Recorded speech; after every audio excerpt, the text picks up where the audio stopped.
When I think about the Native Americans growing up, I just thought that they were kind of worse than the black community because they were always saying the white man owed them. And even after, like, settling with land and name rights, they still weren't satisfied. And it always boiled down to the dollar, the paper dollar, and what they couldn't spend. And for me, I didn't see them working around me. I didn't see them in my school systems. I kind of thought they just separated themselves from the black community. But yet their supports and services was structured like the black community, except for they had more alcohol addiction and more drug addiction than the black community, and they blamed the white man, never making themselves accountable. Like me, I had the opportunity to do meth, acid, mushrooms, weed, alcohol. I had the opportunity to do all these things growing up, and I didn't do them all. Why? Because peer pressure didn't always pressure me, and I didn't blame anybody around me. However, when I thought that they were lacing my Newports, I said I thought it was under the Lorillard, R.J. Reynolds switch. I thought that they were now stuffing cigarettes here in the state of Minnesota, becoming their own business, where they were buying cones, which is the paper that they stuffed the Newports in. They were buying boxes that no longer had menthol on them, and I thought that they were,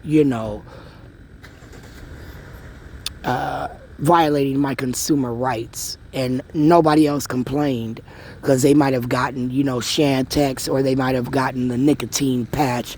They might have got the nicotine gum under the Kim Ellison study school of how to stop smoking, where you're just trying out products. And for me, if you died, your family might have got, a couple dollars. But when they were offering to make Shayla and Michael a guinea pig, the amount of money that they were offering me if my children died wouldn't have been enough, right?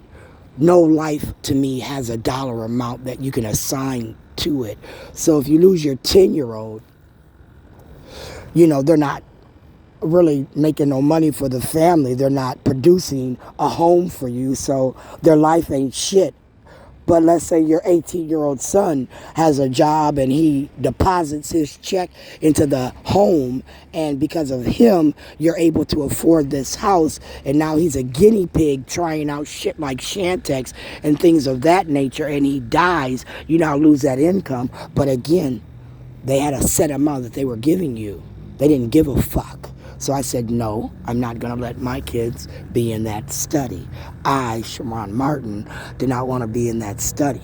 So if they were giving me Newports laced with things like Dare said, truth about, Newports, truth about cigarettes, if they were now lacing my cigarettes with piss, cyanide, Adderall, Abilify, Shantex, Risperdal, or anything of that nature, because they said you don't know what's in Newports. Well, we knew Adderall, Shantex, and Abilify wasn't in them motherfuckers. We did know that. We thought they were simply tobacco leaves rolled up in a motherfucking cone, and we smoked them where they added menthol as a flavor, not an addiction. The menthol didn't addict me.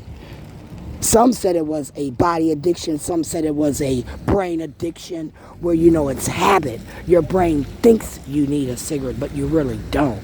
So it's all about the person. But again, I thought that the nicotine was like a drug, and that I was addicted to my cigarettes, and I compared my addiction to another addiction, simply based on the word addiction, not what the addiction did to me, not what the addiction left me thinking, right? So when you quit smoking, you always have that cigarette on your back, right?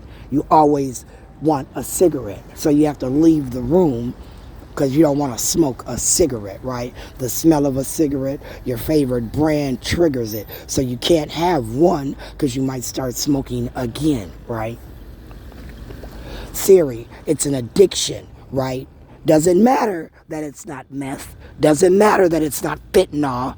Doesn't matter that the Newport, over time will kill you. Whereas, again, you take one puff of fentanyl out that foil, you might die instantaneously.